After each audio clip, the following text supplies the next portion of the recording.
Welcome class fifth for science lecture. ये आपका चौथा लेक्चर है। तीसरे लेक्चर तक हम लोगों ने पढ़ा था रिप्रोडक्शन के बारे में। आखिरी बात थी रिप्रोडक्शन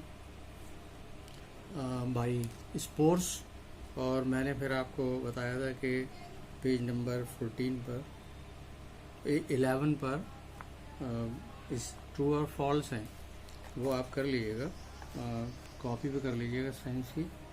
पहला उसमें था Bryophyllum reproduces from stem. Bryophyllum मैंने बताया था घाव पत्ता है, तो पत्तियों के किनारे से ही नए प्लांट निकलना शुरू हो जाते हैं। तो इसके हिसाब से आप इसको ट्रू और फॉल्स कीजिएगा। Ferns reproduce by from leaves. तो लीव्स से तो नहीं रिप्रोड्यूस होते, लेकिन लीव्स पर मौजूद छोटे छोटे डार्क स्पॉट्स होते हैं, सोरी कहलाते हैं, सोरी या सोराई, और उनके अंदर स्पोर्स बनते हैं। फर्न्स का रिप्रोडक्शन स्पोर्स के ज़रिए होता है। और स्वीट पोटैटो शकरकंद, ये एक रूट है, एक ऐसी रूट है जो मॉडिफाई होती है फूड स्टोरेज के लिए। अगर इसका एक टुकड़ा सॉइल में सो किया जाए, बोया जाए, तो नया प्लांट निकल आता है। ये कर लीजिएगा ट्रू फॉल्स। आज हम पढ़ेंगे क्रॉप्स के बारे में। अगर किसी प्लांट को बहुत ज़्यादा क्वांटिटी में किसी ख़ास पर्पज़ के लिए, मान लीजिए उससे हमें फूड लेना है, उससे हमें फाइबर लेना है, उससे हमें ऑयल लेना है, तो बहुत सारे प्लांट एक ही जगह पर उगाए जाएं, ऐसे प्लांटेशन को फसल या क्रॉप कहते हैं। तो आज हम पढ़ेंगे क्रॉप के बारे में। और लार्ज क्वांटिटी में इनके प्लांटेशन को किसी भी पर्पज़ के लिए जब उगाया जाता है तो इसको जाना जाता है, यानी क्रॉप्स को जब लिया जाता है, फसलों को जब लिया जाता है, तो इसको एग्रीकल्चर के नाम से जाना जाता है। तो तीन तरह की क्रॉप्स का इस्तेमाल करते हैं मुख्तलिफ़ चीज़ें लेने के लिए। पहली उसमें फूड क्रॉप्स हैं, दूसरी उसमें फाइबर क्रॉप्स हैं, और तीसरी उसमें ऑयल प्रोड्यूसिंग क्रॉप्स हैं। तो जो फाइबर क्रॉप्स हैं उनमें जूट बहुत पॉपुलर है, कॉमन है, कॉटन है, और हेम्प, ये फाइबर क्रॉप्स हैं। फूड क्रॉप्स में आप जानते हैं बहुत सारी चीज़ें हैं, जैसे मेज़ है, राइस है, व्हीट है, ये सब फूड क्रॉप्स कहलाती हैं। और इनमें वेजिटेबल्स भी आ जाते हैं, इसमें फ्रूट्स भी आ जाते हैं, तरह तरह के फ्रूट्स हैं, तरह तरह की वेजिटेबल्स हैं, ये भी फूड क्रॉप्स में हैं। और इसके अलावा तीसरी तरह की क्रॉप जो है वो है ऑयल प्रोड्यूसिंग क्रॉप्स। सरसों है, जैसे मस्टर्ड है, तिल उगाते हैं लोग, सोयाबीन उगाते हैं, इनसे तेल हासिल किया जाता है, तो ये ऑयल प्रोड्यूसिंग क्रॉप्स कहलाती हैं। तो तीन तरह की फसलें हो गई, तीन तरह की क्रॉप्स हो गई, फूड क्रॉप्स हो गई, फाइबर क्रॉप्स हो गई, और ऑयल प्रोड्यूसिंग क्रॉप्स हो गई। और क्रॉप्स को सीज़न के हिसाब से दो कैटेगरी में बांटा गया है। नाम बड़े मशहूर हैं, शायद आपने सुने होंगे। खरीफ और रबी, दो फसलें होती हैं, खरीफ और रबी। खरीफ की फसल को आमतौर पर गर्मियों में पैदा होने वाली फसलें कहलाती हैं, गर्मियों के दिनों में, और इनकी शुरुआत होती है जून से, बल्कि मई से ही ये बोना शुरू कर देते हैं लोग।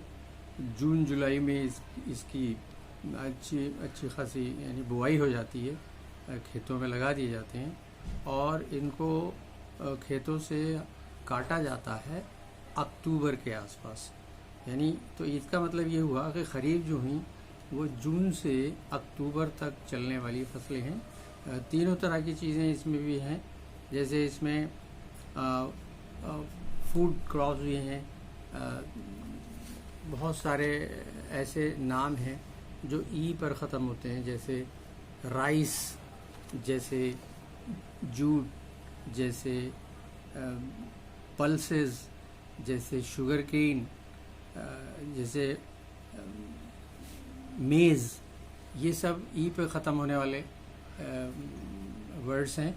ये खरीफ की पहचान है, ये खरीफ में उगने वाले हैं। इसके अलावा वेजिटेबल्स में brinjal, tomato, onion, pumpkin, garlic, लौकी, गार्ड, ये सब वेजिटेबल्स हैं। फ्रूट्स में पीच, लीची, mango, watermelon, musk melon, watermelon तरबूज, मस्क मेलन खरबूज, प्लम, एप्रिकॉट, ये सब फ्रूट क्रॉप्स हैं जो गर्मियों में यानी खरीफ में उगाई जाती हैं, अच्छी तरह से उगती हैं।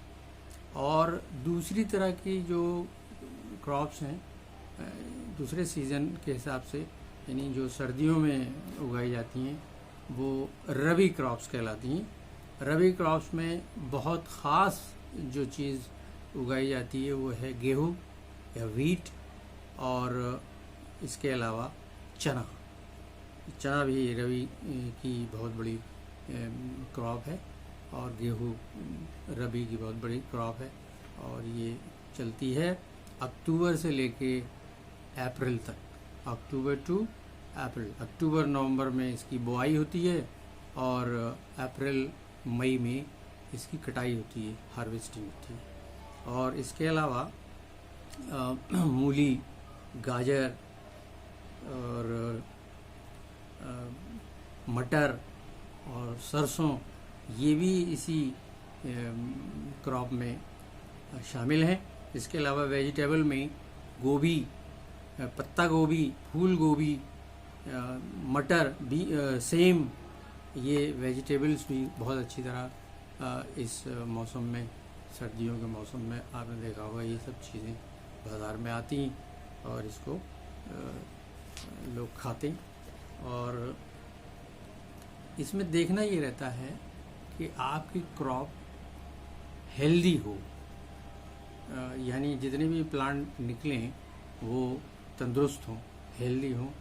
तो हेल्दी होंगे तो अच्छी यील्ड मिलेगी, अच्छी पैदावार मिलेगी, और चीज़ें भी अच्छी दिखाई देंगी।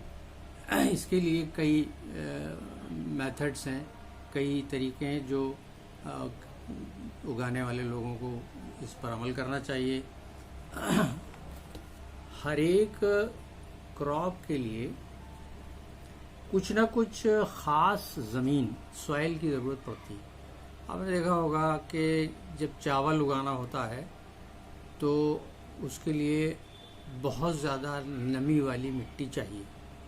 आपने देखा होगा कि जहाँ पर चावल उगाया जाता है वहाँ के खेतों में अक्सर पानी भरा रहता है, यानी क्लेई सॉइल हो और सॉफ्ट सॉइल हो, पानी उसमें स्टैंडिंग वाटर उसमें हो, तो ये राइस के लिए है। इसके अलावा अगर कोई ऐसी चीज़ उगा रहे हैं जैसे मूंगफलियाँ हैं, ग्राउंडनट्स हैं, उनके लिए सैंडी सॉइल की ज़रूरत पड़ती है। तो पता ये चला कि क्रॉप के हिसाब से अगर सॉइल का सिलेक्शन किया जाए या ये ख्याल रखा जाए कि इसको कैसी सॉइल सही रहेगी तो अच्छा प्रोडक्शन होगा, अच्छी यील्ड मिलेगी। इसके अलावा खेतों में बार बार फसल, बार बार क्रॉप उगाने से उसकी फर्टिलिटी कम होती चली जाती है। तो जब फर्टिलिटी कम होती चली जाएगी यानी फिर वो सॉइल जो है फर्टाइल नहीं रहती, तो उसकी फर्टिलिटी को कायम रखने के लिए फील्ड में मैन्योर, खाद का इस्तेमाल किया जाता है। ये दो तरह की खादें मिलती हैं, एक तो कंट्री मेड रहती है और एक थोड़ा केमिकल वाली रहती है। तो मैन्योर का इस्तेमाल ज़्यादा किया जाता है और वो बहुत ज़्यादा क्रॉप फ्रेंडली होती है, नुकसान नहीं पहुंचाती, सॉइल को भी नुकसान नहीं पहुंचाती। तो मैन्योर का इस्तेमाल करते हैं। तीसरी चीज़ ये है कि बहुत ज़रूरी है इरिगेशन।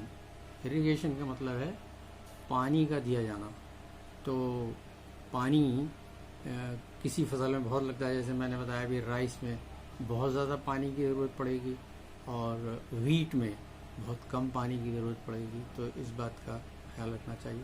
इसके अलावा जब पौधे छोटे छोटे निकल आते हैं, जब क्रॉप निकलना शुरू होती है, तो उसके साथ कोई कुछ ऐसे गैर ज़रूरी पौधे भी निकल आते हैं, वीड्स कहलाती हैं। तो वीडिंग करना चाहिए, यानी उन गैर ज़रूरी पौधों को निकाल देना चाहिए, नहीं तो वो सॉइल से न्यूट्रिशन का एब्जॉर्प्शन करेंगे खामखा। और इसके अलावा बहुत सारे कीड़े नुकसान पहुंचाते हैं, तो उनके लिए इंसेक्टिसाइड का और पेस्टिसाइड्स का कुछ केमिकल्स आते हैं, उनका इस्तेमाल करना ज़रूरी होता है। तो ऐसा करते हैं तो एक तंदुरुस्त फसल हमको मिलती है। और कुछ प्रोटेक्शन की बातें हैं तो वो हम दूसरे लेक्चर में करेंगे इंशाल्लाह।